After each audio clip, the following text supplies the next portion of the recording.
Okay,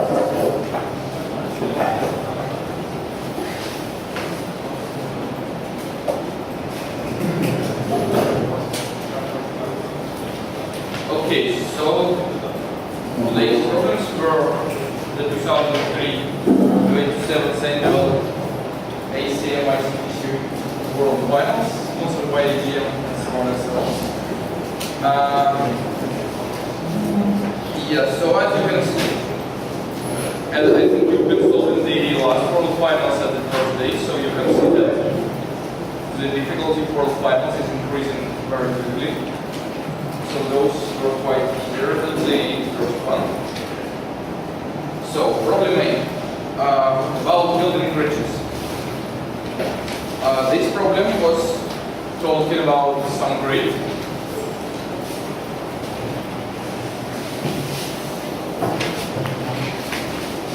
Where some squares on the grid are building.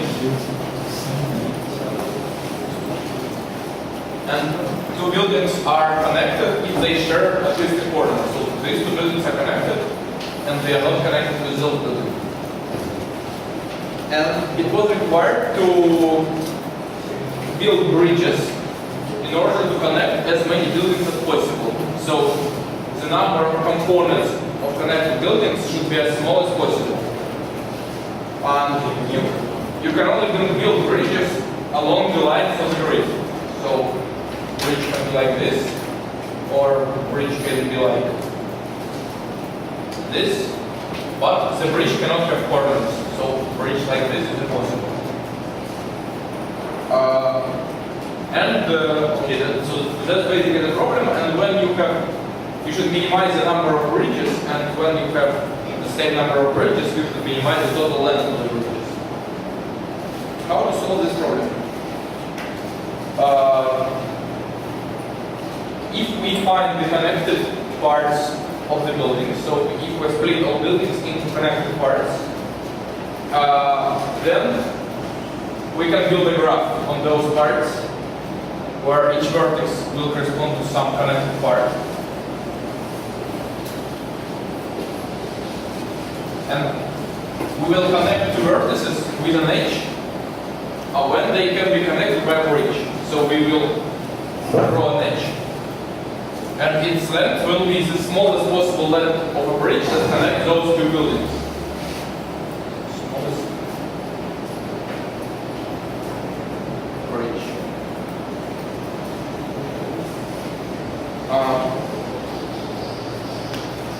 So, as the total size of the field was just 50, to find these bridges, you could employ any strategy you like.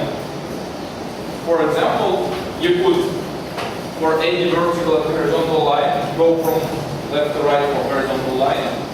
And when you meet a building, you start the bridge. When you meet another building, you end the bridge, and so on. So you find all bridges on this line, all possible bridges on this line. And that way you can build this graph where connected parts are vertices and edges cause the smallest bridge. Now, if we think what our problem requires us to do in terms of this graph, this thing is called minimum spanning tree, or more precisely, minimum spanning forest. And a forest is several trees, because, as problem said, it might be impossible to connect all buildings, but you should minimize the number of components. It's not so easy to see that the first requirement, that the number of bridges should be minimal, does not bring anything. Because the number of bridges that you need to use if you have, in this graph, you have n vertices, and in the end, you have x components, then you will need m minus x bridges to achieve this anyway. So the number of bridges will be the same, unless you have some extra bridges that connect already connected parts, which is obviously not necessary. So we can basically forget about that we should minimize the number of bridges. But then we should minimize the total length of the bridges. And that's why the spanning tree should be minimum for forest. So, what is the minimum spanning forest in a graph? So if you have a graph, minimum spanning forest is some subset of this graph's edges. So if you have a graph, I don't know, it's some random things. Then you take a subset of its edges, for example, this edge, this edge, this edge, and this edge. Such that first, this subset does not contain any cycle, so it is a forest, several trees. And inside each connected component of the graph, this should be a tree. So it should be a maximum possible, it should contain as much, connect as much as possible. So this is minimum spanning forest. So if your graph has two connected components, you would have a forest like this, for example. And minimum means each edge has a weight, and we need to find the total with minimum weight. So this is a standard problem that is solved by many interesting algorithms. But again, in our case, everything is so small that we can use any algorithm.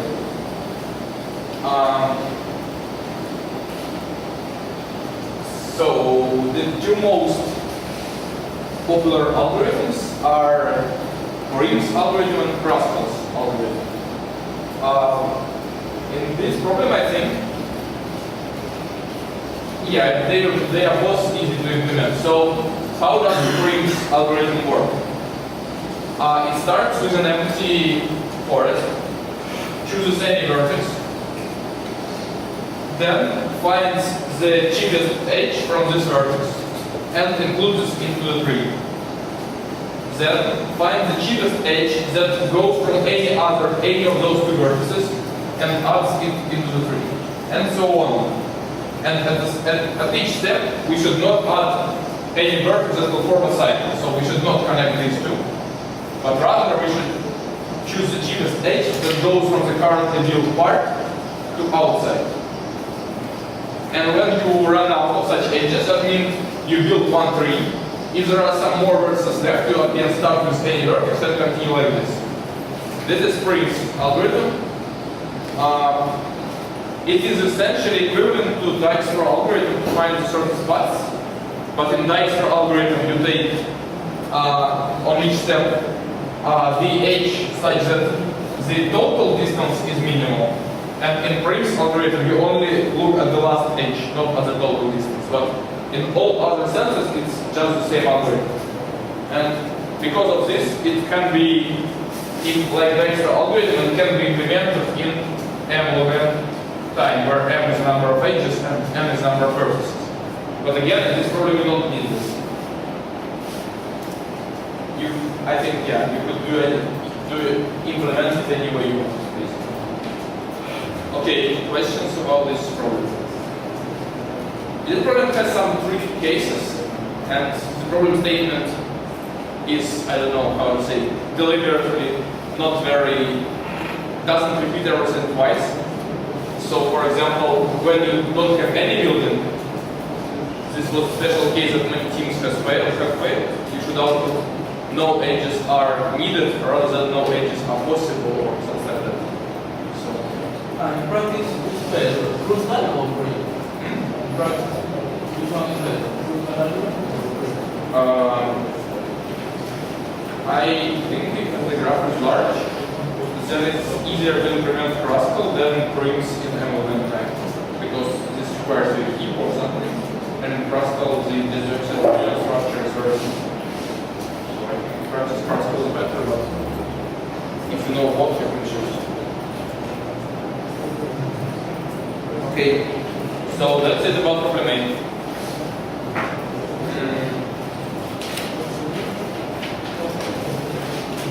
Problem B, about light bulbs, was talking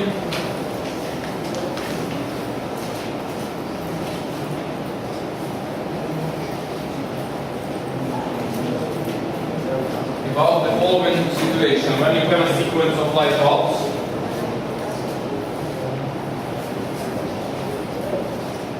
Some of those light bulbs can be lighted.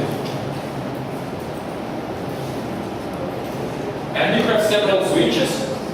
The first switch controls the first 2 light bulbs. The second switch controls the first 3. Then each switch controls 3 until the last one, which again controls 2.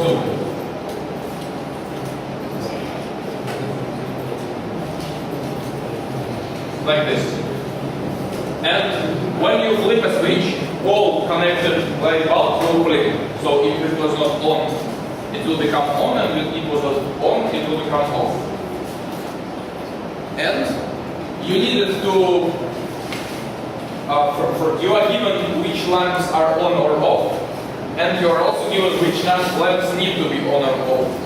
And you should construct the shortest, so you should do the smallest number of flips, such that the resultant sequence is as required. And you should then encode your flips as a binary number, where 1 bit corresponds to 1 switch, whether you flip it or not. I think yes.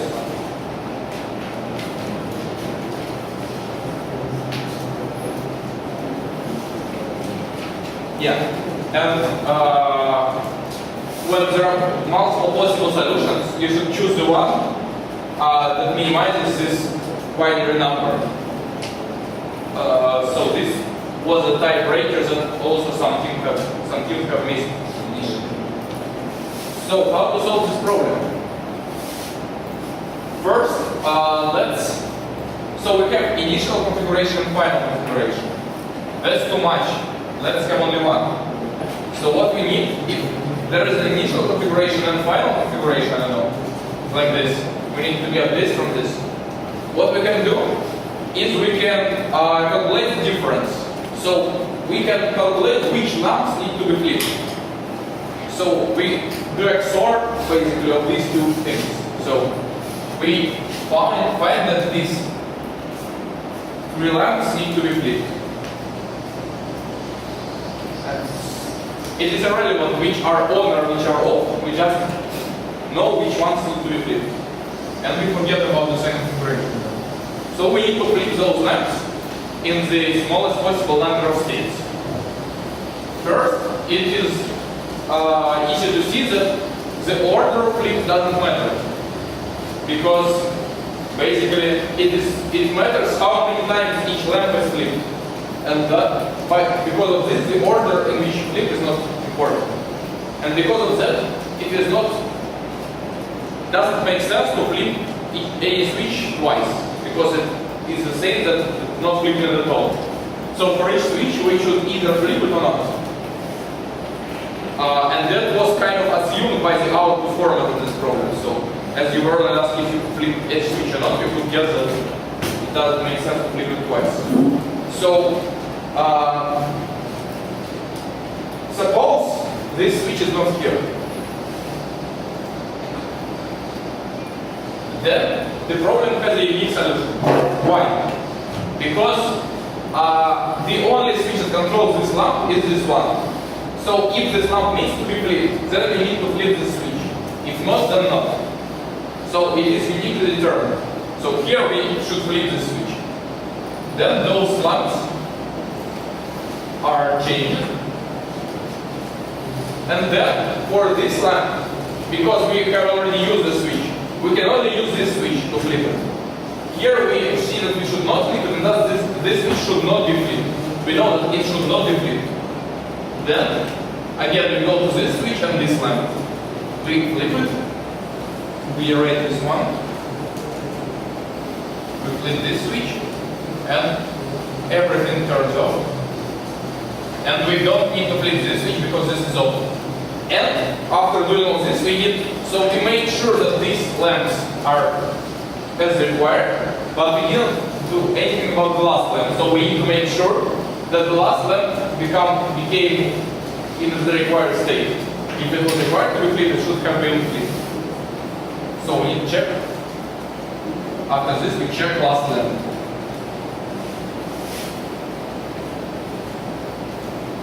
But we forgot about the very first switch.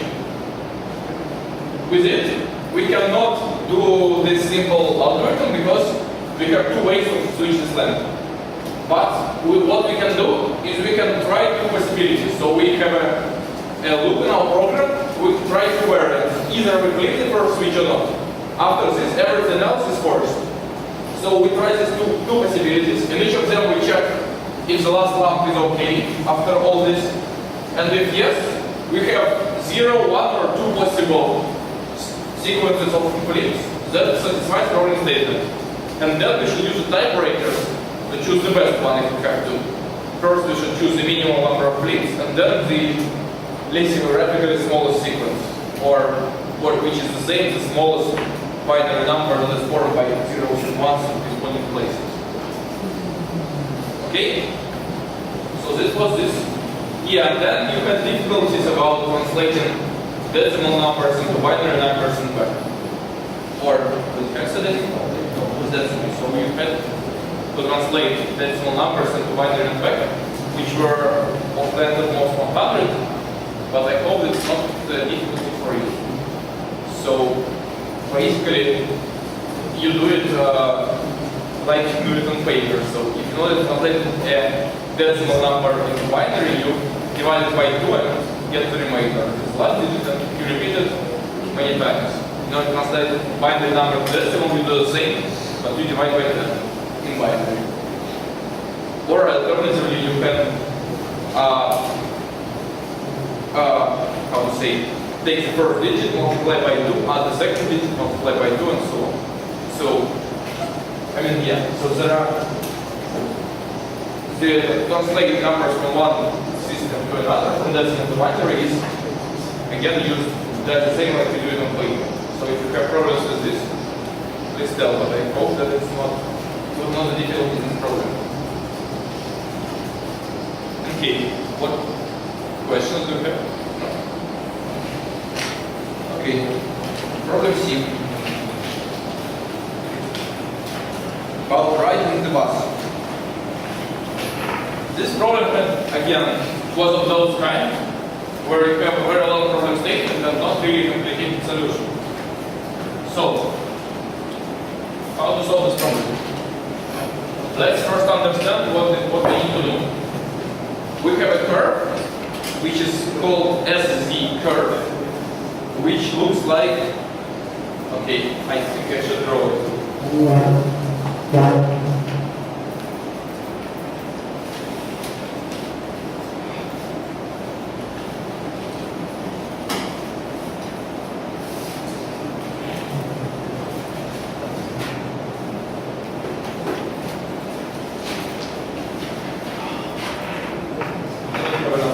But you get the idea. And so, yeah, so this is the curve. This is a bus in a computer chip. And so we are given 2 points somewhere in the plane. Maybe on the bus, maybe near it, maybe anywhere. All this is inside the unit square.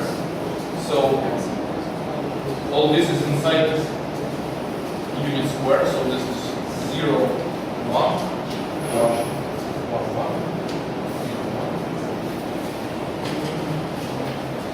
1. And you need to find, for each of those points, you need to find the closest point of the bus. Moreover, not the closest point of the bus, but the closest point, which it was called connecting point.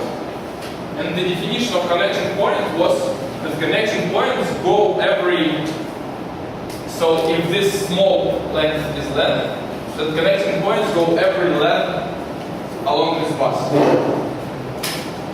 So they are here. As one can deduce by looking at this picture and so on, connecting points are exactly those which have coordinates something divided by what would it be? 9 to the power of n minus 1. 9 to the power of n, not 9, but 3 to the power of n minus 1. So here, all connection points are exactly those with coordinates that are something divided by 8. If we had a simple picture like this, then coordinates should be something divided by 2. You can figure out that if we draw a picture when this bus is of third degree, so it is obtained by taking 9 of those pictures and connecting them to each other in the same way that this is obtained from this. Then we would have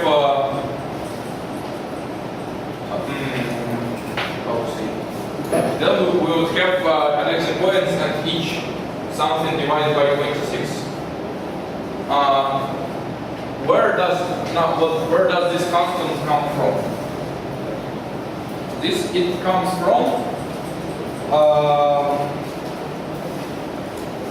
the fact that in total the number of connection points it was given to us is 9 to the power of, this number was called k, if I'm not mistaken. 9 to the power of k. So if it's agreed, then and the value of length was also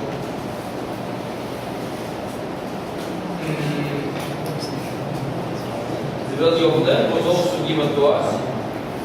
No, it was not given, we had to calculate it. But if we know the total number of connection points is like this, we know that it means that connection points are agreed 3 to the power of k by 3 to the power of k. And so if you have 3 to the power of k points, then you get intervals of 1 divided by t to the power of t minus 1. So length is equal to this.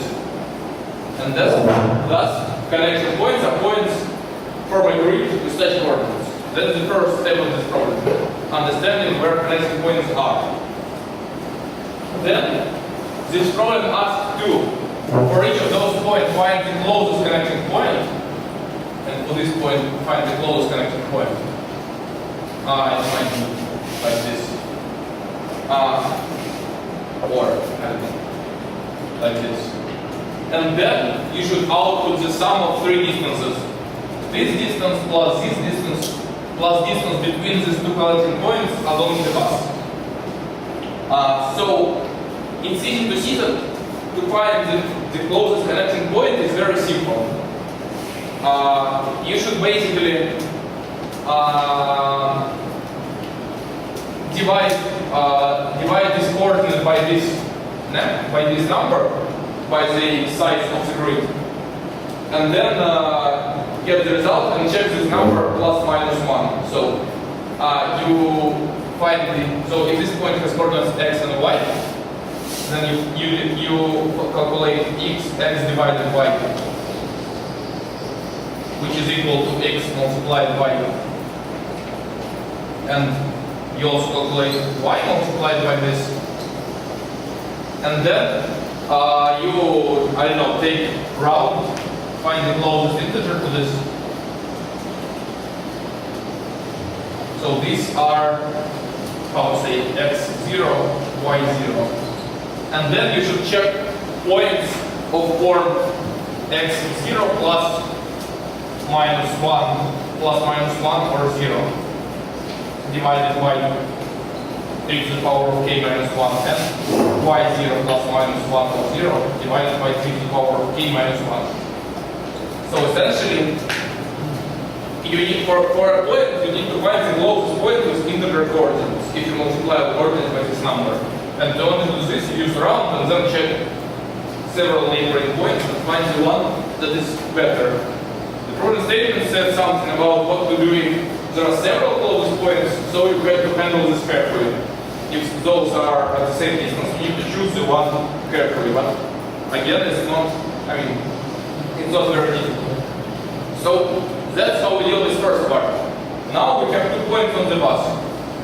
We can forget about our points, we just need to add to the answer this distance and this distance.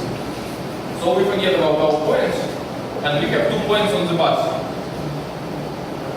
It is simpler not to divide by this number, and just keep the coordinates of those points as integers, because in the program it's easier to work with integers. So we have 2 points, x2, y2, and we need to find the distance between them along the bus. Here we will use the standard trick, which is, since the bus is linear, so it forms one big line. To find the distance between them is just the same as to find the distance from 0 to this point, and subtract the distance from 0 to this point. So we should, if we know how to find the distance from 0 to a point, we can find the distance between any 2 points, because it's one big line. So, again, we reduced our problem to this following situation. We have only one point, x and y, somewhere along the bus, and we need to find the distance along the bus to 0. We will find this distance again as an integer, as a multiple of this number, and then divide by 3 to the power k minus 1. So how to find this distance? Here we need to use how the bus is constructed. So that this is a recursive structure. What do I mean? This bus can be separated into 9 parts, right? So this is the first part, this is the second part, this is the third part, this is the fourth part, and so on. So those each of those parts is the same structure, but with one less. Well, is one less k. K is one less. So how will we find the distance from 0 to this point? First, we will find which part does our point belong to. We do this by dividing this x and y by what?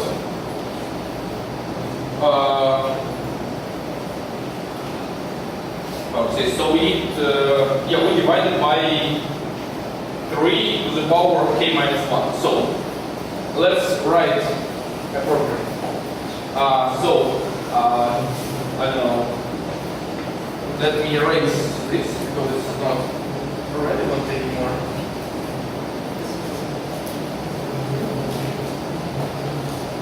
And then we move this here. So our program, let's name it get of x, y, and k, where x is between 0 and 3 to the power of k minus 1, and y is between 0 and 3 to the power of k minus 1. And this returns again an integer, which means the distance in terms of length. So first we find which part of our thing belongs to. So how that look like? So we say x1 equals x divided by 3 to the power of k minus 1. What does it mean?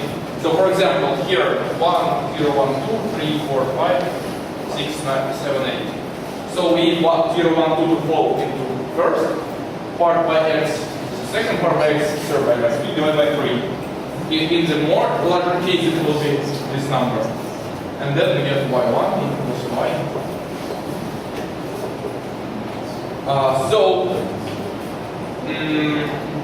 We take this, and these values are between 0 and 2 each. So we have 9 cases.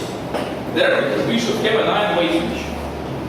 There is no way to avoid it, I think. So we do, or we can avoid 9-way switch by having a map. So if we have a 2-dimensional array, which says basically, let's say a, or no, how to say, part is equal to 6, 7, 8, 5, 4, 3, 0, 1, 2. So it's a 2-dimensional array that can be used to find the number of parts. So we say that number of part equals part y1, y1, x1. It's important not to switch y and x, but here since I roll the array that are like this, then y is the first word in the next. Or if array is like this, then we should have this 2 minus y, because coordinates are starting from here in the proven statement. So if the array is given like this, then it should be 2 minus. But it's better to make the array correct, so it should be 0, 1, 2, 6, 7, 8. You know, it's backwards because in programming, the program goes from top to bottom and the picture goes from bottom to top. So we found the part. And how to find the distance from 0 to this point? Obviously, it will be consistent of two parts. First part is traversing all previous parts, and each of previous parts has a very specific length. So to find the length of this, we can just say that it's equal to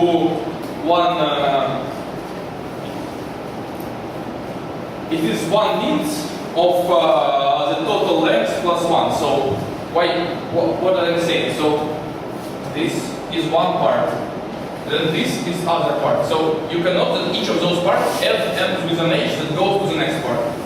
And for the last part, there will be no such h. So to find the length of this part, we say that the total length, which is 9 to the power of k minus 1,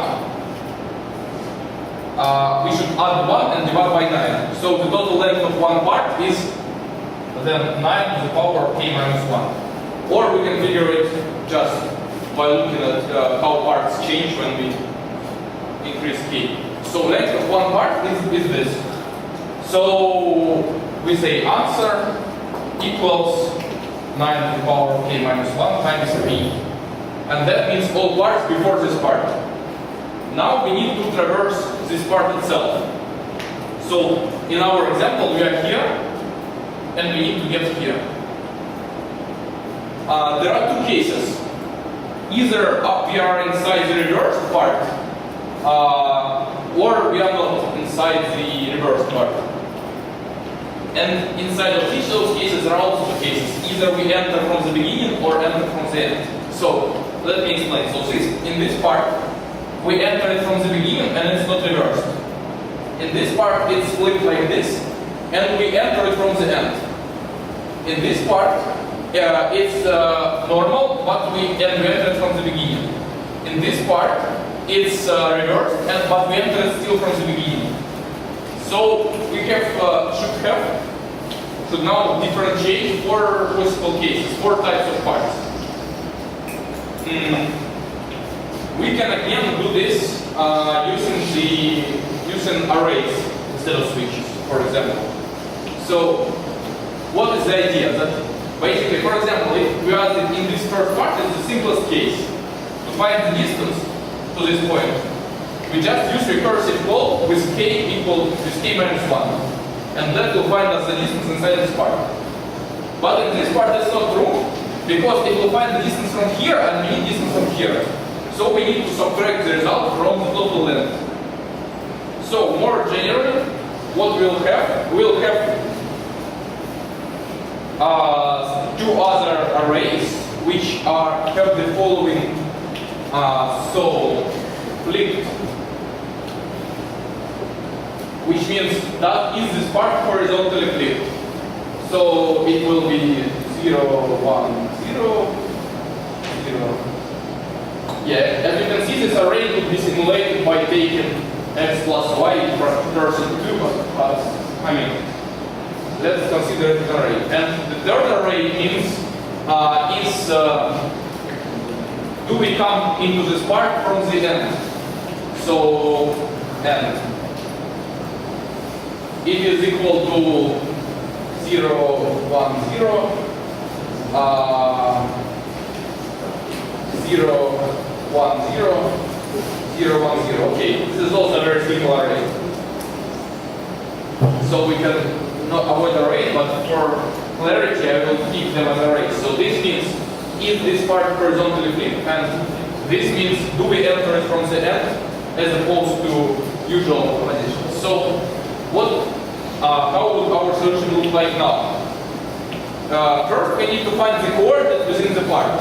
This is done by taking x2 equals x percent to the power of I minus 1, and y2 equals y percent to the power of k minus 1. Then, if the part is horizontally flipped, we need to flip x. So, if flip y1, x1, then we do x2 equals e to the power of k minus 1 minus 1 minus x2. So we flip the x coordinate. Then we say that this equals here x2, y2, k minus 1. And then if we come from there, we need to flip the distance as well, so that we calculate the distance from the other end of the curves. So if and y1, x1, then distance equals, again, the total distance 9 to the power of k minus 1 minus distance. And then return res plus distance.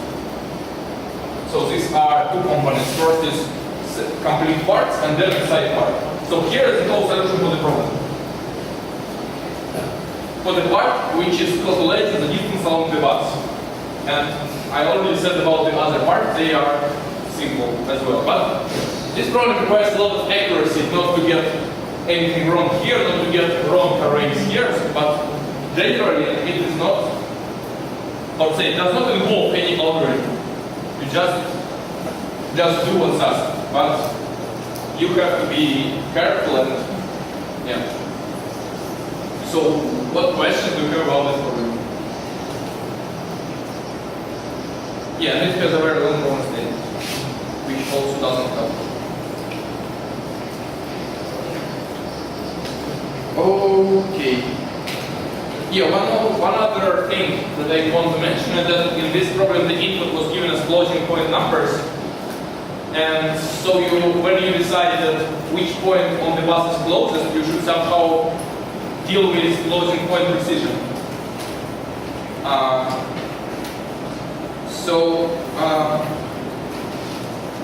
I think in this problem you should not have dealt with it explicitly for the following reason. So the number is given as a number with some fixed number of digits after the point, like 2, 3, 5, 6. So the points that are conflicting are between the points where we can make a mistake are exactly between two bus points. And that means points of for 1 divided by 2 times 3 to the power of k minus, not 1, but something divided by this. So points with such numbers can cause problems. So the thing is, when k is at least, so either, let's put it that way, either this is a number that has, that can be written as a binary fraction or not. So some numbers, like, I don't know, 1/3, don't have a binary fraction. If you write them as a binary fraction, you get something like 0.01, 01, 01, and so on. I'm not sure about the number, but it has an infinite binary fraction. And in this case, it can't be specified within the file, so you won't get such numbers. You will only get from the input files numbers where this number can be specified by a finite binary fraction. But in this case, there will be no precision loss because they are specified as a finite binary fraction. And in this case, the connection points will also have finite binary fraction representation, and so there will be no precision loss. All calculations in doubles will be exact. So in this problem, you can not care about precision losses. You can just read the doubles, multiply them by this number, and check which is the closest integer. Like, I mean, usually without any epsilon. But if you want to be safe, you can use epsilon as well. It doesn't hurt. Okay, so Now to problem D. Problem D. So what was the problem about?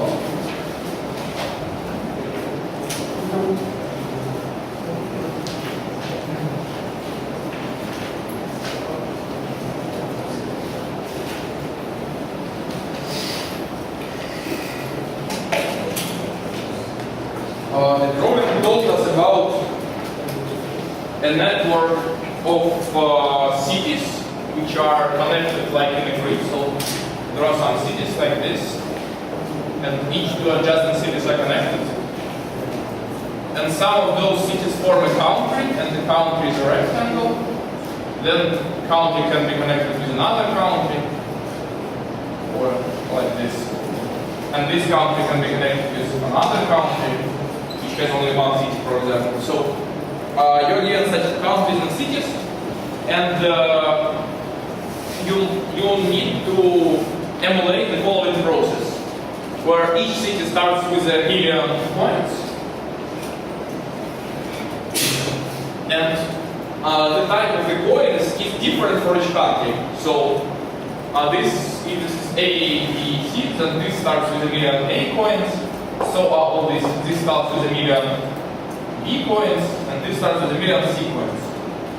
And what happens is that at each step, each city calculates the total number of coins of each kind it has, and if this number is more than equal to 1,000, then it divides it by 1,000, rounds down, and gives this amount of coins to all neighboring cities. And the question was, at which moment for each country should calculate when each city in this country has all types of coins for the first time. So this was a problem. This is a bit, controversial problem, because the test cases we use in this contest are not from the official files. We basically wrote our own solutions and created test cases for this.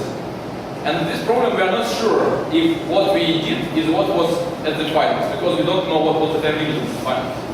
So our solution just stupidly emulates what happens. Just basically at each time taking each city, divide by 1,000 and give to all neighbors until it's done. This runs in 20-30 seconds on the test case that we have. I think the test cases that we have are actually somehow, so we know the size of the test cases, the number of test cases, but we don't know the time limit. So again, this might be hypothesis, I'm not sure. But so the problem is we don't know whether this was the intended solution or there is some faster solution that is intended. So I will tell, I have already told our solution. So our solution was have a loop over time, and each step of this loop run over all cities, calculate for each type of coin. If the number is more than 1,000, then yes, divide by 1,000 and create another and give it to other cities. You need to be careful so that when you give some coins from this city to this city, it does not immediately give them away. So you should have two arrays. First, number of coins before, second, number of coins after. And then when you give some coins, you subtract only the second array. And then at the end of the time, the unit of time, you switch those arrays. So, again, then it looks like a very stupid problem. So you need just to do it all.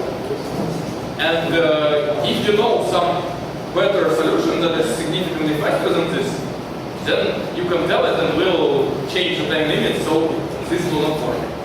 But in this contest, this simple thing worked. Okay, so what are the questions about this problem? Do you know how much the time, maximum time that may be the answer? What do you mean?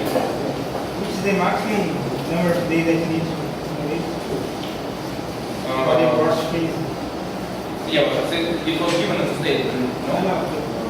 In which case, the number of days will be maximum? Yeah, now I see.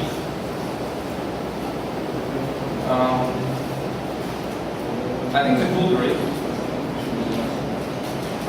I think full grid, where, I don't know, all is one country and corner is another country, should be like the maximum. So any maximum count. You can still the full grid because you have 20 maximum count. How many?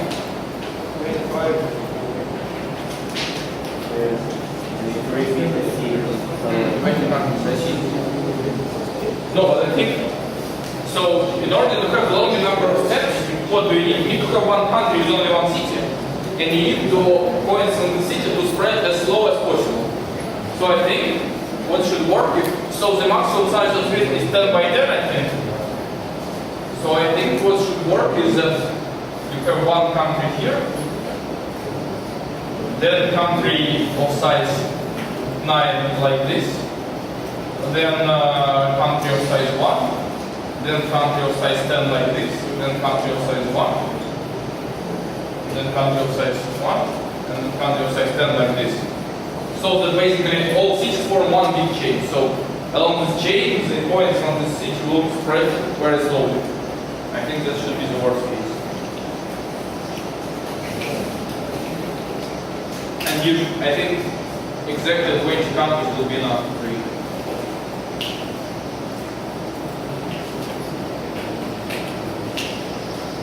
But in this. Okay, yeah. And if you make all those countries different, yeah, so basically from these small countries, if you also spread slowly, so you can't just accumulate just one data point, you still get full data points. So, again, I mean, that's all about this problem. I even don't know if this was the intended solution as the final solution. So, problem E. About covering all holes. This problem suffers from the same situation. So I think at the finals nobody solved this problem. And so we don't really know at all what was the intended solution, what were the intended number of test cases, time limits, and so on. So this problem was about you are given to create polygons, so-called.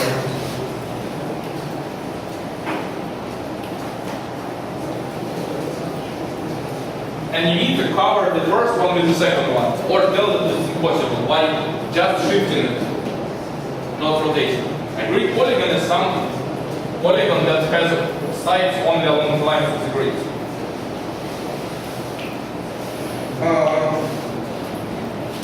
So, how to say? Again, our test cases were allowing for not very complicated solution, but in here we believe that it should be correct. So what was the intended solution for this problem? We need to figure out some number of possible shifts of this polygon over this polygon, and then check each of them if this shift is good. So how do we find all possible shifts? It's not so easy to see that if you cover a small polygon by a large polygon, at least in one point, a horizontal side should match a horizontal side. Otherwise, you can basically move it until it stops. And when it stops, there should be a match between a horizontal side and horizontal side. The same is true about, vertical. The same is true about horizontal sides. So, first we will look over all horizontal sides of this polygon, all horizontal sides of this polygon, and say that this is, so how does it look like? For E equals 0, E less than N plus E. If the side is vertical, so X E equals X E plus 1% N. Then we found one horizontal side. Then we look over the other polygon.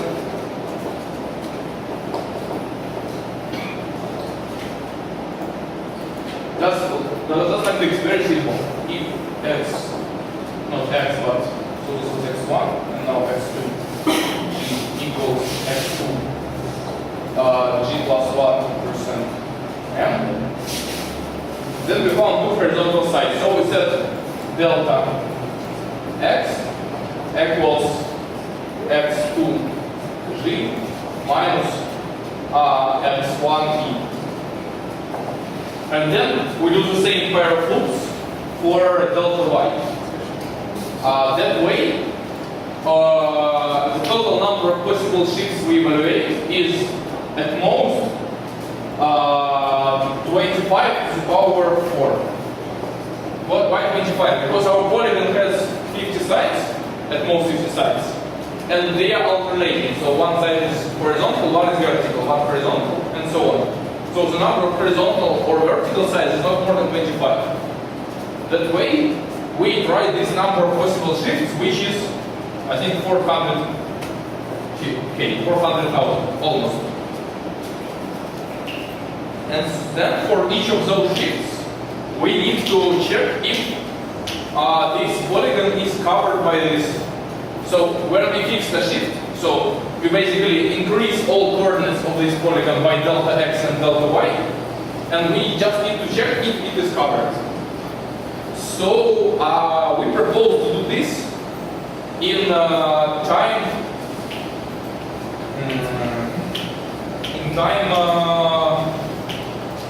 I think we can do this in n squared. I'm not sure, but I think yes, I think we can do it in n squared. So how do we check? So now the problem is simpler. We don't have any shifts. We have one polygon, and above it we have other polygon.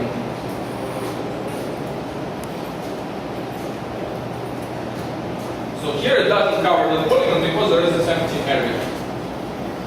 How do we check that the entire polygon is covered? I think what we could do here to do this effectively is yeah, sounds good.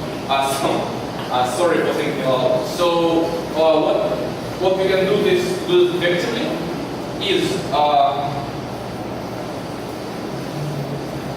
first we will compress the coordinates. So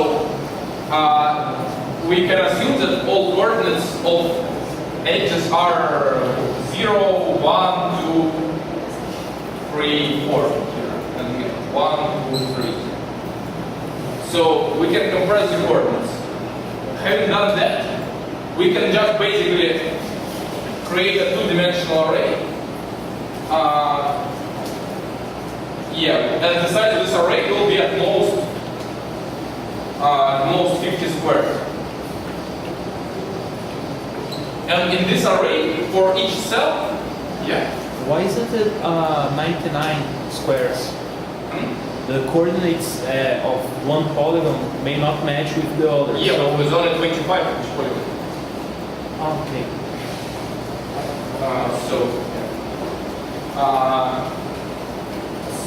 And then we for each, so these coordinates then form a grid like this, and then for each cell of the grid, we basically check if it's covered by first polygon and by second polygon. We can do this by just how to say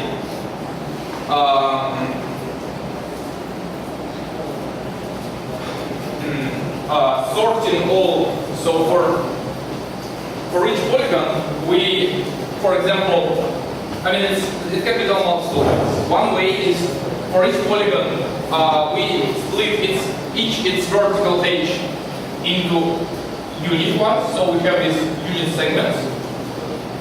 Then we, for each y coordinate, we basically should fill the area between adjacent unit segments. So what we do is we take a polygon, split its vertical segments into unit edges. Then we sort those unit edges by y, and then for each y we go along the unit edges and fill like this. So here we fill from here to here. Here we fill from here to here. Here we fill from here to here. And that's how we mark which cells are inside the polygon. The same can be applied to the second polygon. So, for example, for this bottom line, there are only 4 unit segments vertical, and thus we will fill this and this.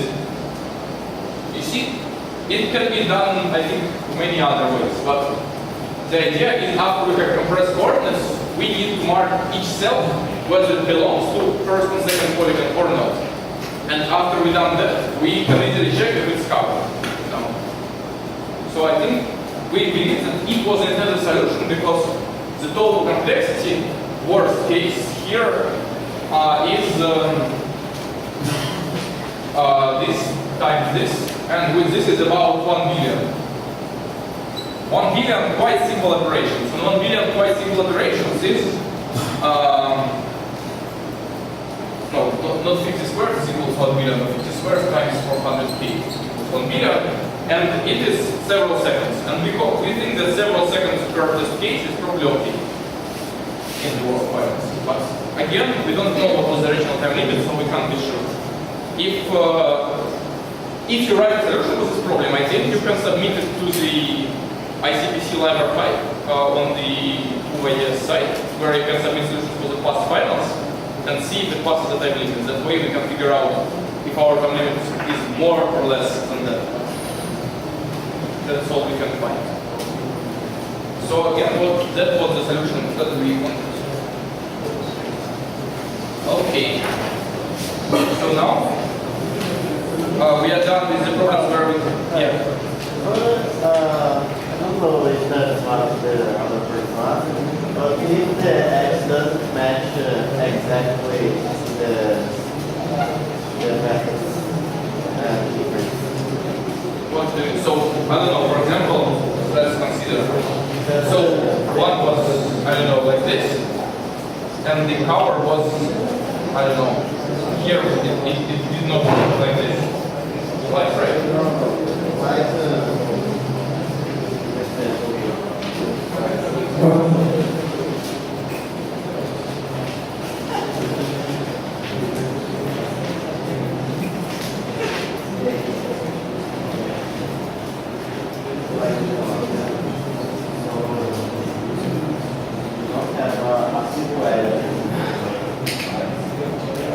No. So again, so your example is something like this, maybe even like this. So this is one polygon, and this is second polygon, which does not exactly match. But this is what you mean. when you keep forward, but when you are choosing one edge to deal with the other, you have you don't know where the edge you match. I don't think I understand. Okay, you have one edge, vertical edge from the outer for you, and one edge from the inner for you. Yes. Then you said that they must be together. At least one. At least one. Yes. Okay, but in which points they must be together? We don't care.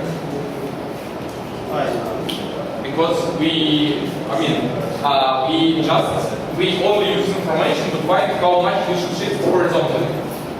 In order to find which point would give us information about how we shift vertically.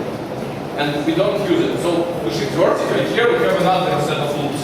Or y2 equals. So we again try to fire edges that are horizontal in my set. So to find the vertical shift, we don't use these edges. We consider all possibilities. So yes, that's why it's 4 here. There are 25 to the power of horizontal shifts and 25 to the power of vertical shifts, and we consider all combinations. Because the program statement doesn't set up a limit for the coordinates. Yeah, but It feels so like it. Because during the conference, I thought about things like this, but I will iterate all points of the edge. no, but it was not given, so you cannot rely on it. But the bad thing about the finance is that it can turn out that orthologous form up to 10. But it was not good. It can happen. Any more questions for this problem? Okay, so problem F. About combining images.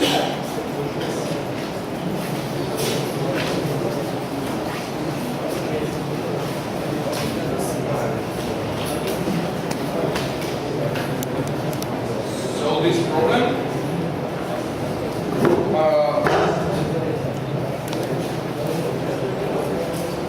So there was some way of describing an image was given in the problem statement. This way was to split the image. I mean, if the image is all black, then you say you put 1 1. If it's all white, you put 1 0. Otherwise, you put 0 and then split the image into 4 parts, and then put the code encode this, and this in this order. So 1, 2, 3, 4. So you put 0, then encoding of 1, encoding of 2, encoding of 3, encoding of 4. So that way you can encode any picture as a sequence of bits. Then you translate the sequence of bits into a sequence of hexadecimal digits, and that is given to you in the problem statement. First part is to translate the sequence of hexadecimal digits back to a sequence of bits, but it's easy. You can even not do it explicitly, but rather each time you need bit number I, you can take hexadecimal digit number I divided by 4 and find in it bit number I percent 4. So hexadecimal to decimal conversion is very simple. Every 4 bits get 1 hexadecimal digit. So this was not difficult. Yeah, what problem asked was given two such pictures, you need to find their intersections and encode them the same way. How would I write the solution to this problem? So the idea is basically, again, we should do what we are asking for. So we should, again, what will be the solution? So intersect picture 1, picture 2. If both of those pictures are this kind, like they are all of one color, then it's easy to find the intersection. It will also be of one color. So if P1 0 equals 1 and P2 0 equals 1, then we say that return, no, not return, but I don't know, if we have a global variable that holds the result, I don't know, res. Maybe. Then we say res plus equals 1, res plus equals P1 first and P2 first. So in this case, we just take an n of these colors to get the color of the intersection. So this is the easy case. Now the hard case, one of those trees is not monotone, so it has some different colors. In this case, what we will do is we will recursively replace the intersection of this part, this part, this part, and this part. In order to use this function recursively, we will change it slightly, so it will not only accept P1 and P2, which are sequences of bits, but also the positions inside the sequence. So we have P1, I1, P2, I2. And we should basically intersect the trees that start at the position I1 and P1 and I2 and P2. So how would this work? So it would say P1, I1, P2, I2. Here P1, I1 plus 1, P2, I2 plus 1. And then we do I1 plus equals 2, I2 plus equals 2. What do we need this for? So we will make it so that our method, I'm sorry, I'm talking about implementation details, but this is most important here, I think.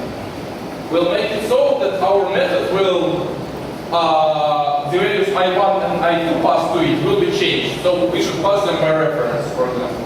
Or we could make them global variables. So why is it necessary? Because the length of each of those parts is not known. So we can't find the second part until we read the first part. So the easiest way is to make the method with the first part also shift to to the second part. So again, it would look like this. Then else, we have to split it into 4 parts. So how to say? Okay, so we have to study, actually, yeah, we have to study several cases. If at least one of those trees is still simple, like this or like this, then it's still easy to calculate the answer, but yeah, so what's going on? So if P1, I1 is equal to 1, so the first picture is monotone. Then what we do is we just if the first picture is all black, we should copy the second picture, and if the first picture is all white, the result is all white. So if P1, I1 plus 1 equals 1, then we should copy from P2 to rest. Else, we should set basically add the 1, 0 to rest. So if it was all white, it will stay all white. And we should still skip P2. What do I mean by skip? We should increase I2 until it goes to the description of P2. And then we analogously handle the case where the second tree is monotone. And if all 4 are not monotone, then what we should do is we basically invoke this method 4 times. First time it will intersect the first part, then it will intersect the second part. What does it mean? If we have 2 trees like this, then in order to find intersection, we need to intersect this part with this part, this part with this part, this part with this part, and this part with this part, and write the result in the same way. The only trick is that after you do this, and while doing this, you should still carefully make sure that you increase I1 and I2 in such a way that after the execution of this method, they point after the description of the tree. You should also handle the case that I think was almost the only problem that teams had with this problem, when after intersection of 2 non-monotone squares, you get a monotone square. So for example, if it is like this, I don't know, then the intersection will be all 0. So you need to handle this. So after, in the last else here, when you intersect 4 parts, you should check if all of them are just empty squares, like this. Then you should replace the whole part thing by 1 empty square. And that was the only trick to this implementation. Because you were required to find the representation that is not arbitrary, but kind of minimal, like said as a problem statement. When the square is all black or all white, you should not split it into 4 parts. So you should care about this when you handle the case where all 4 parts are different. Okay. Questions about this problem? Yeah. The problem says that there will be at most 100 letters. Is there any test case with more than 100 letters? Because my problem got runtime error and I changed the size of my array and it passed.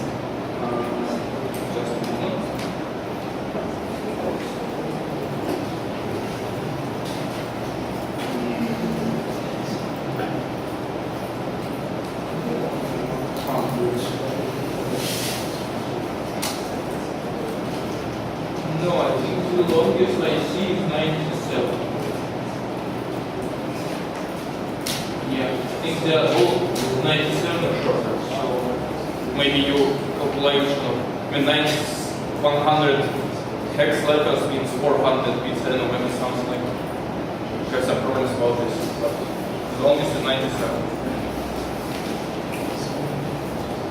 Okay, so that's it about this problem.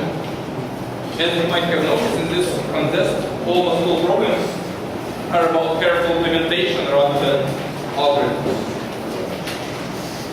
Okay, so problem G, which is another example of this kind. So problem G, I will not tell you what it is about, because I will need to read all this page of text. But the essence of this problem is that you are given some definitions of programs, and each definition can define some variables and use some variables. And whenever it uses a variable, you need to replace the usage of this variable by its address in memory. And address in memory is defined like this. You are given several programs, you put them in memory one after another consecutively, and that defines your addresses of parts. So then you should in each place where a variable is used, replace it by its address. That's the whole problem. And again, this was, I think, the easiest problem in the contest, but nobody seemed to notice that because it has a very long problem statement. Really, when you implement it, you have to read the input, have like one single loop and write the output. That's all. There's really nothing to it. So you should put all programs one after another, find the address of each variable, find all mentions of this variable, replace it by the address. That's all you need to do. You just need to implement it. Questions about this problem? I mean, yeah, if you don't understand, I just don't know what to explain about it, because it's really simple. If you understand what it does.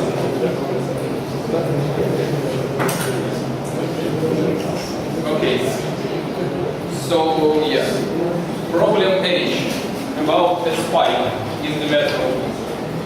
Problem H told us that there is an underground line that starts from some point, has some stops, and you are given the time it takes to travel between each stops. And there are several, at most 50 stops, and there are at most 50 trains in each direction. Each train starts at some point, so it starts at moment of time, I don't know, A1, then it gets here at A1 plus T1, here at A1 plus T1 plus T2, and so on. So it goes like this along the line. And there are trains that go in the opposite direction. And you need to get, you are in point 1 at moment 0, and you need to get point N at moment T, such that the amount of time that you spend waiting for the train total is as low as possible. And another thing that was given in the problem statement is that time is also small, at most 200. I mean, the time when you need to get the results is most 200, and that means you don't need to care about times more than 200. So, this problem was solved by using the following dynamic program. So, let's calculate best T S, which will mean the minimal possible waiting time to get at the moment T, so this is time, to station S, this is station. And this is minimum waiting time.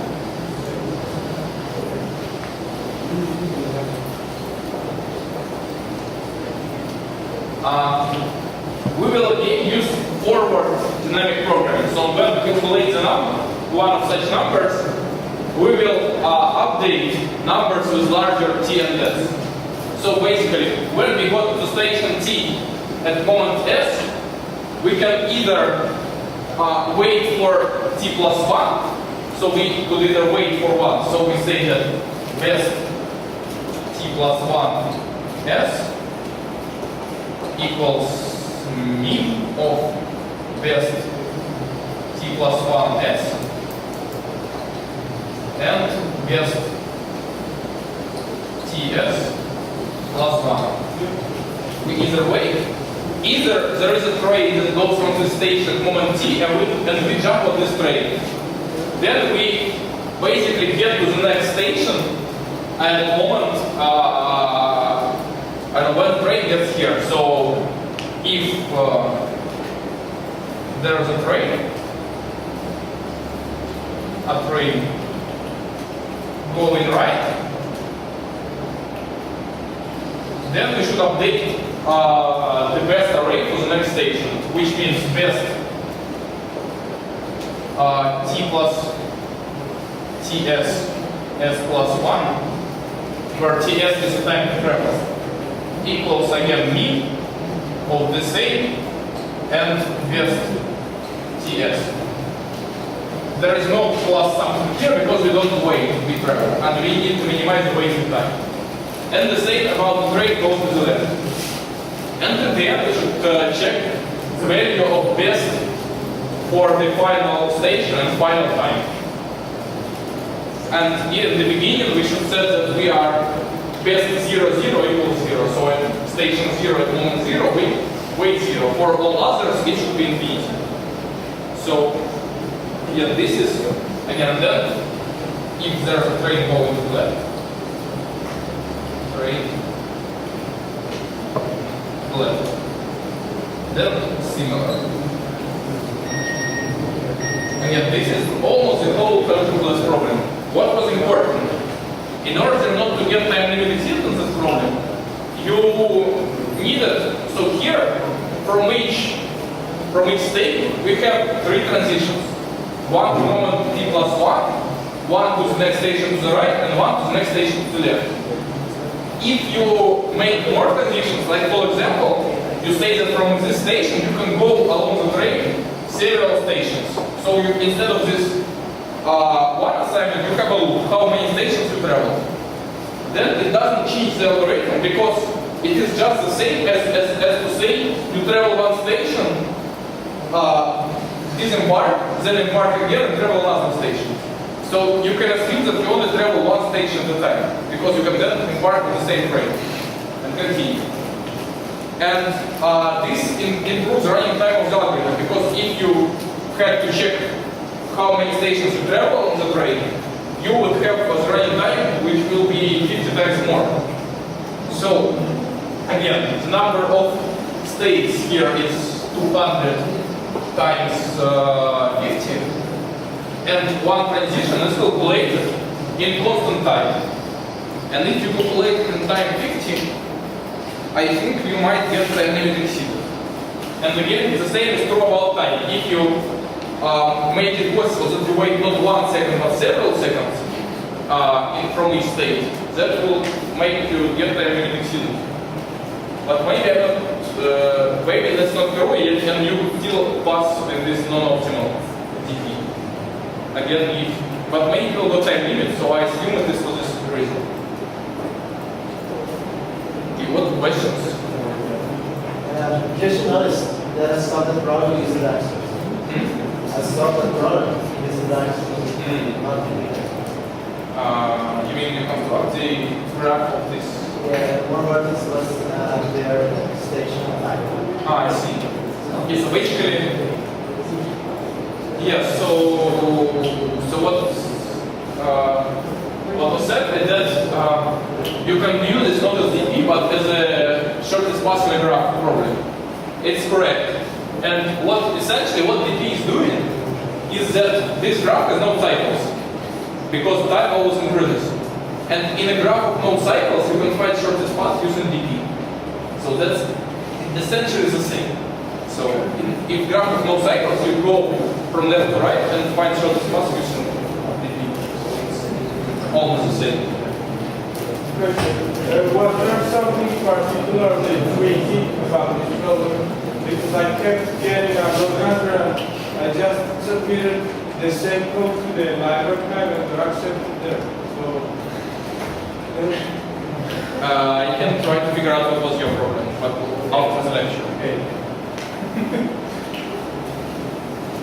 Maybe the library hub doesn't have all corner pieces. Okay, so let's move on to problem 9 about the solar system.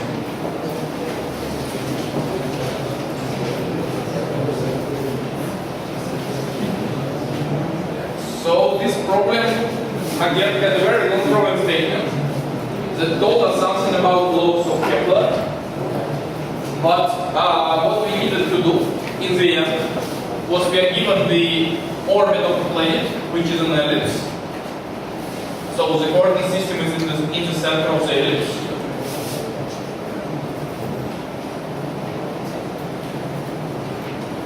So this is equal to, it was named A2, this is named E2, and looks like a circle, but it is an ellipse. And you needed to find out where will the planet be at time t, at a given time. If it starts here at time 0 and moves counterclockwise. And what importance did the Kepler's law play here? They played two roles. First, they told you the time of the total, how much time does it take to the plane to make a full circle. Because you were given another plane of the same system with this period. So in order, and you were told that basically T1 divided by T2 squared equals to A1 divided by A2 cubed, or something like this.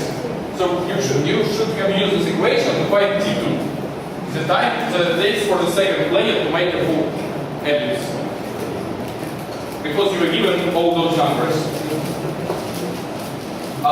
This is using one of the Kepler's laws.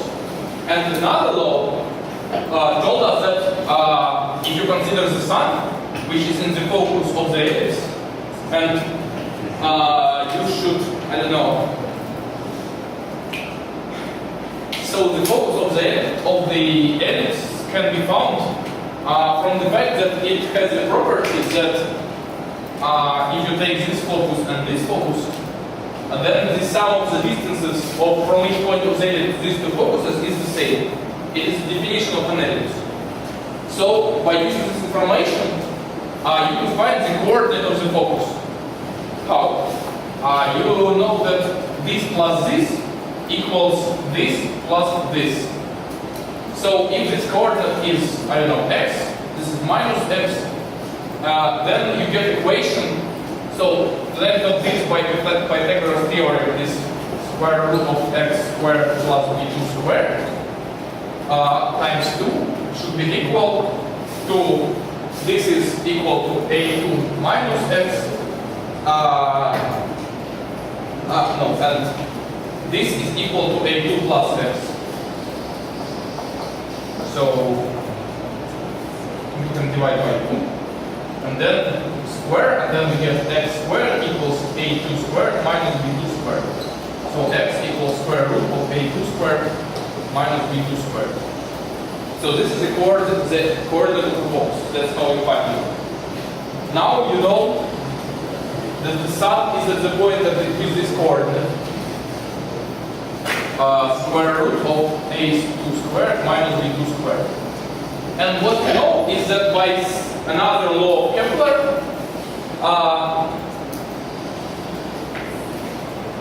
when the planet travels around the sun, if you draw this picture like this, so like this, and I don't know, like this, then the area of this figure is proportional to the time it takes to travel this part. So, for example, if those times are equal, then the areas will be equal. And if this time is 2 times more, then the area will be 2 times more. How do we use it? We use it in the following extreme case. It allows us to say, so if we travel sometime like this, then so suppose we get here at time t, I don't know,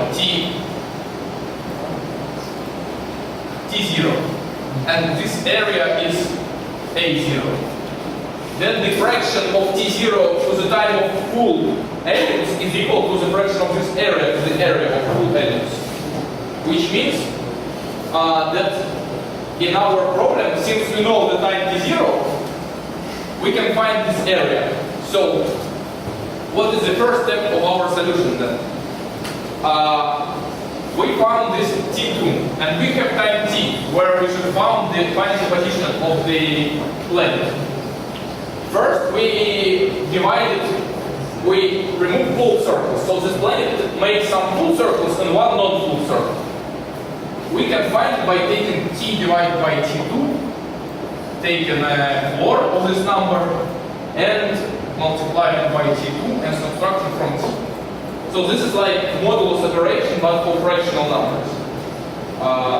So by this you find, I think there is a f-mod function something in C++ for that, but you can write it like this anyway.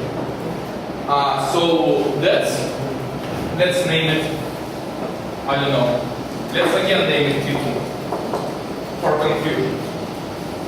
Let's name it T for confusion. So what we do is we remove all full cycles, because each full cycle doesn't change the answer. Now we don't have full cycles. We then do the following step. We have two possible cases. We are at the top or at the bottom. Let's take care of only one of them. So, if t is more than t2 divided by 2, so if we need to travel more than half, then it's easy to see that everything is symmetric. So we can say that t equals t minus t2 minus t. So instead of traveling like this, we will travel like this, and then change the sign of y coordinate. So essentially, instead of traveling like this, we will travel like this, and then change the sign of y coordinate. So if t is more than t2 divided by half, we say sine equals true, and in the end we say if sine y equals minus y.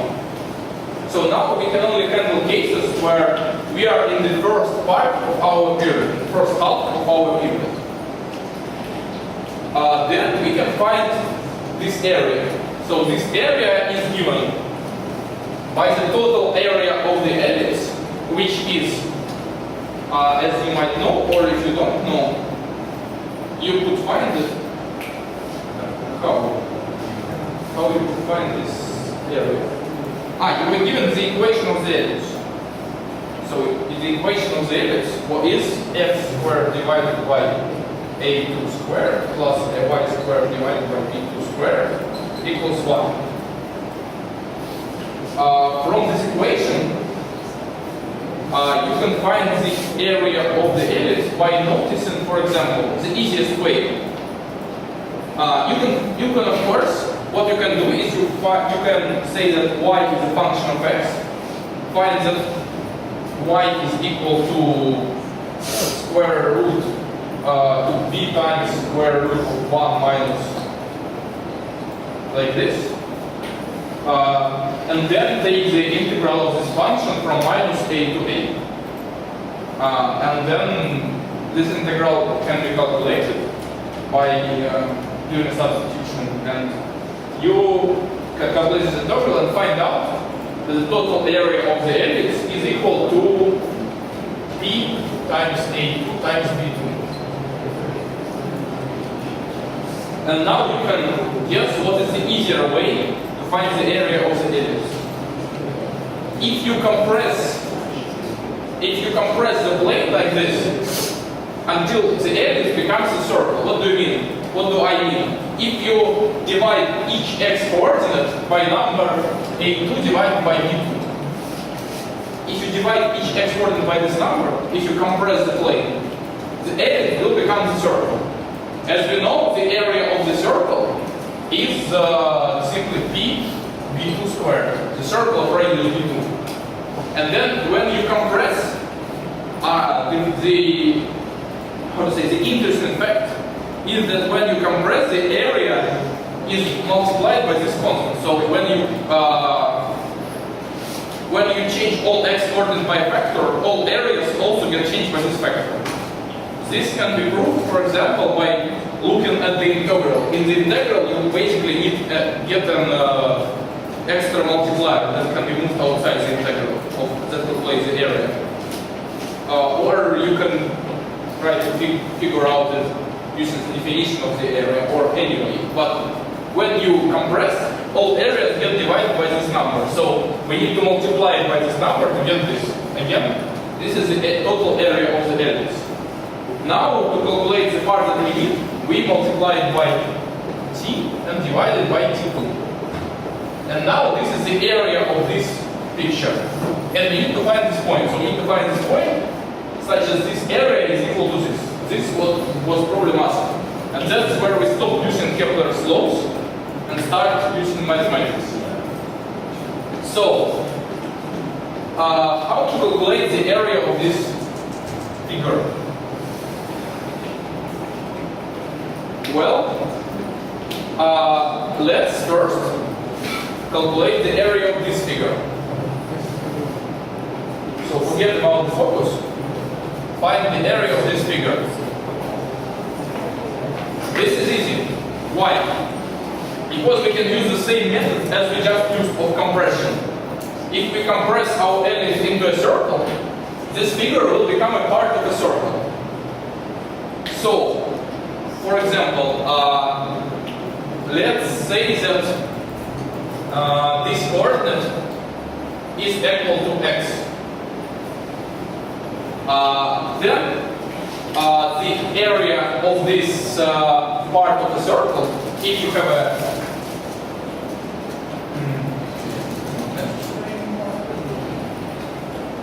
a circle and the part in it,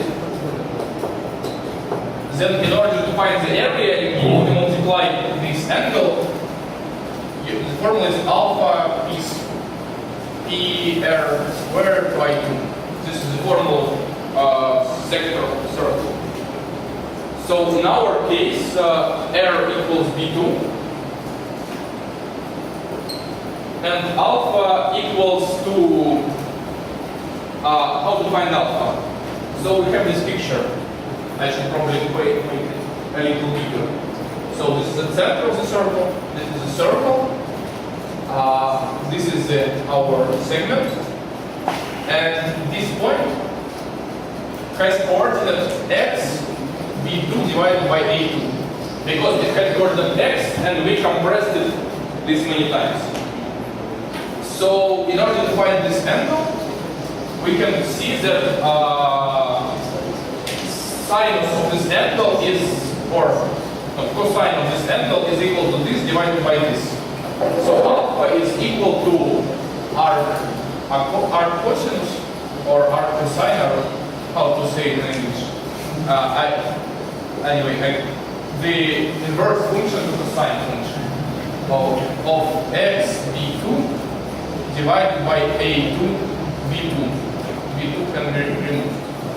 So you do our cosine of x divided by a2 multiplied by t b2 squared divided by 2. This is how you find the area of a segment, and then in order to find the area of a segment of an ellipse, you multiply it by this amount.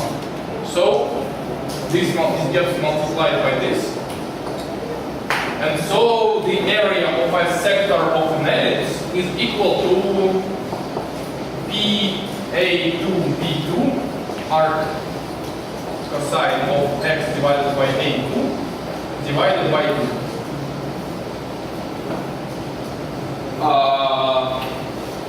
Okay, so but we need not this area but this area. But this is very simple. In order to find this area, we need to subtract this triangle. And in order to find the area of this triangle, we will use a simple formula.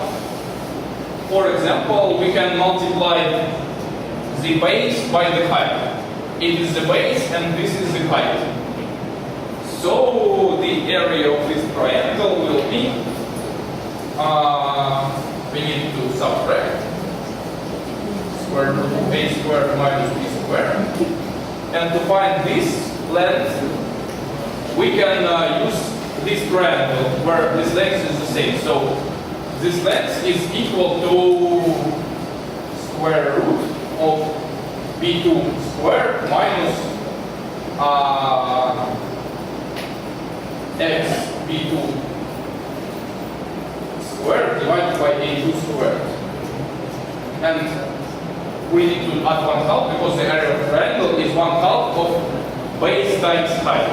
This is the formula for the area of the triangle. So this is what we get.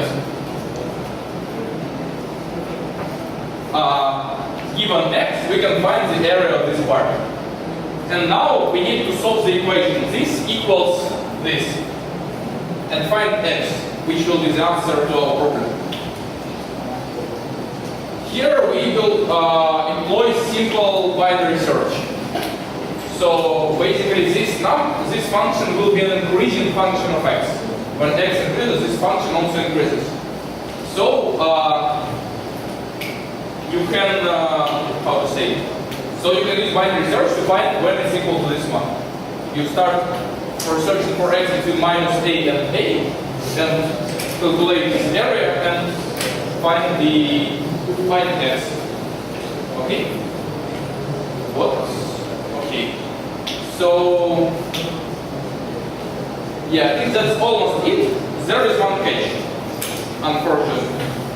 That I think this solution can get bad precision. I'm not sure if it does, but I think it can. Because when x is very close to this point, or to this point, when x is very close to minus a or a, then, how to say it? Small change in x results in a large change in y. So even if you calculate x very precisely, the precision of y will be worse. Because when you change x slightly, y can change a lot. And then you will get incorrect answer, because your y will be too way off. But since you are quite only 3 digits, that's probably not a worry. But if you don't want to worry about this, if you want a solution that will have good precision, you should do a binary search not over by x, but over some value that will define both x and y with good precision. So when this value changes slightly, x and y should also change slightly. One candidate for this value is this alpha, this value of alpha. So when this alpha changes slightly, so when we rotate this slightly, x and y also change slightly. So we could define that alpha is equal to r cos of x divided by 2, as we know. Then this formula becomes even simpler. It becomes b2 alpha divided by 2 minus 1/2 of square root of a squared minus b squared times b2 times sin alpha. So this is new formula. And again, you need to solve the equation. This equals this. And now alpha changes from 0 to 5. And this is a better candidate for binary search, because here, when you find alpha precisely, you will find x and y also precisely. Because both of them will change slightly when you change alpha slightly. So it's better to binary search by angle rather than by x. But I think in this problem x might have also less. And so when you find this alpha, then you find the coordinates of the point and you get the answer. So this problem was mostly about like doing on paper how to find the area of this figure on paper. This was mostly. After you have figured out this formula, you just write a program which is 10 lines. Basically this formula plus binary search. And you either get accept or wrong answer. If you get wrong answer, you need to find the problem in your formula. Well, that's as easy as it gets. And that's so when we when we solved this problem, I was participating in this finals, and when we solved this problem, we first got wrong formula, then we, again, started from scratch, got the formula again, and the second time it was right. That's how we dealt with problems in the quiz, wrong answer with this problem. Just basically redone the formula. Okay, questions?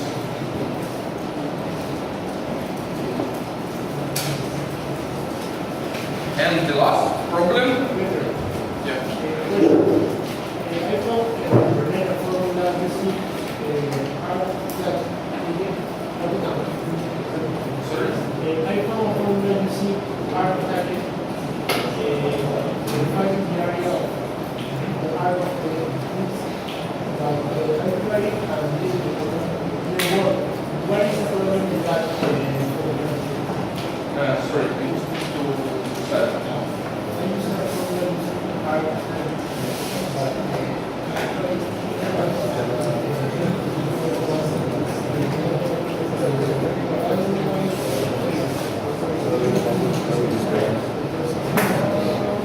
I think you might have the same position of the problems. If you change your binary search variable from x to angle, then you won't use any artifacts configuration.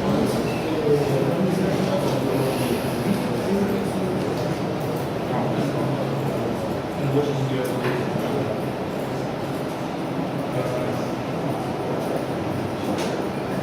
no, I mean, the only thing that I think is that you are losing precision somehow here. Because you take tangent and then not tangent, and then you might lose some precision.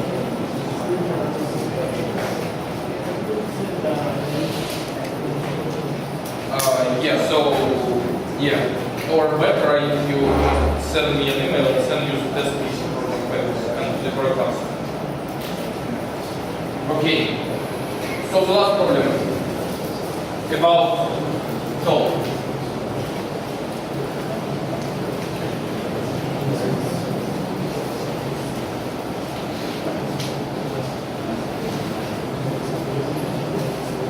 So this problem told us that there is a graph where vertices have two kinds, either cities or villages. So cities and there are villages. And you need to get from some vertex A to some vertex B in such a way that you get a specified number of goods or items, it was called silver spoons. So you need to get B silver spoons to B. And the rules are when you enter a village, you pay 1 silver spoon, and when you enter a city, you pay number of silver spoons divided by weight rounded up silver spoons. So if you have X silver spoons, then village makes you X minus 1, and city makes you X minus X divided by 20 rounded up. And you need to get to B, and in such a way that you need the smallest number of silver spoons at the beginning. And you don't need to find the path, only the number. But that's not the problem. So how to solve this problem? There are two possible ways. One way is, suppose we know the number of silver spoons that we have at the beginning. Then we can start from this vertex. We know that we have, I don't know, Q silver spoons. Then we can do some kind of Dijkstra algorithm, which will for each vertex calculate the largest number of silver spoons we can get when we get to this vertex. It's the same way as the Dijkstra algorithm. So we start here with Q. Then we try to go over all edges. For example, let's consider something like this. In problem statement, you had this graph, I think. So let's say you start with 57 silver spoons. So you will get here with 54 or here with 56. Now, as an Dijkstra algorithm, you mark this vertex as processed and then take the unprocessed vertex with the largest number of silver spoons. So here it was this vertex. You call it processed, and for each edge from this vertex you go. You get 55. Then starting from here, you go to this city, and here you get 52. Because you have to pay 3 to enter the city. And then you take the next unprocessed vertex with the largest number of spoons. Here it's 54. And go here. And you get 51, which is less than 52, so you keep 52. And then you process this vertex. So you do something similar to the Dijkstra algorithm. Like, you calculate for each vertex the largest number of spoons you can get when you get to this vertex. And as in Dijkstra algorithm, you use the following idea, that if you take the vertex for which you don't know the answer, but which has the largest possible candidate, then for it you really know the answer. Because all other vertices that are not yet known have smaller number of spoons, and because of this, it doesn't make sense to go through them. It's almost the same, and it is some kind of shortest path, but it is not like adding weights, but it's more of decreasing depending on what you have. But you use the same Dijkstra algorithm to calculate the largest number of spoons you can get in each city. Is it clear, this solution? Or okay, so I don't know what else. I can write code, but it's just Dijkstra. So that way you can find that check if this number is more than equal to p, and then if yes, then you do a binary search over the initial number to find the smallest number. Again, I think that this got time limit exceeded in this program. I'm not sure, but I think it got. So the trick was to get rid of the binary search. And in order to get rid from the binary search, you need to go from the end. So we'll do almost the same algorithm, but from the end. What do I mean? We need to get, 44 silver spoons to be. Let's use Dijkstra algorithm to find what is the smallest number of silver spoons for each vertex we need to get from this vertex to be. So again, for each vertex B, what is the smallest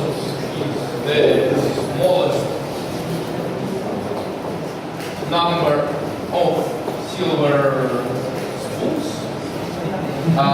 you need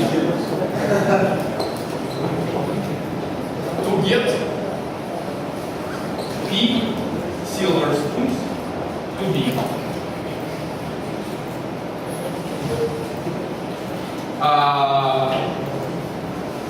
How do we find this number? In the same manner.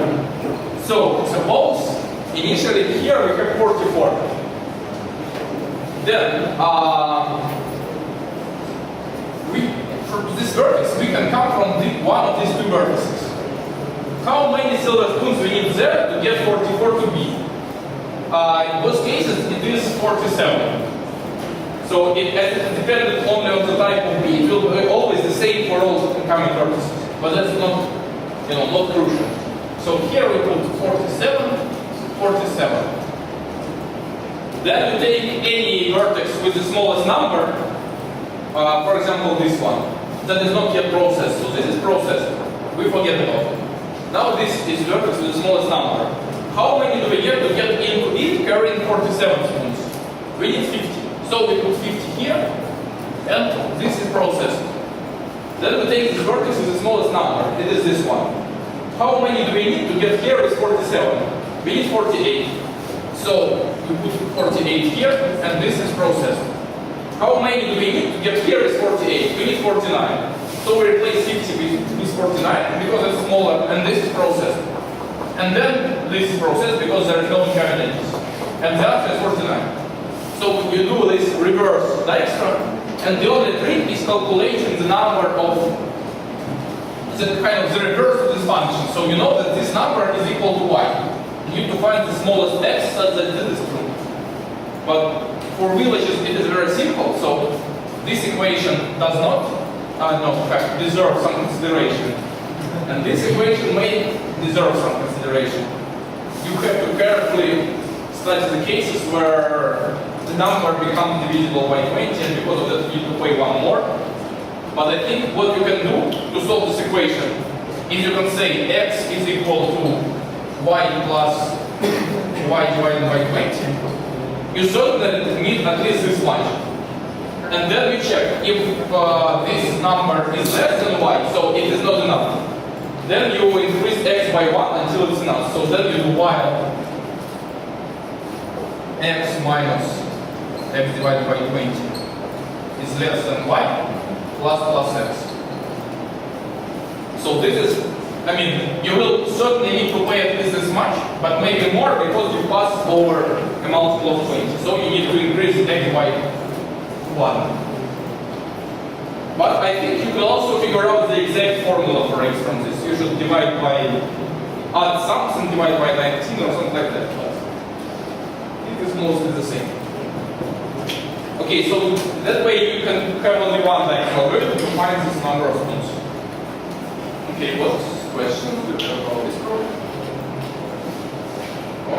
Okay, then I think we're done. Yeah.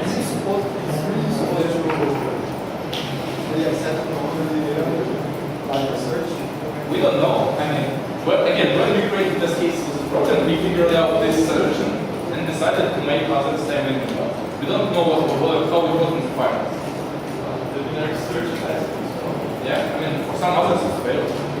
You managed to squeeze it through. So, yeah, so I think Wanderley is not here, yeah. Oh, Wanderley. Tomorrow we start at 11, right? Wanderley. Tomorrow we start at 11.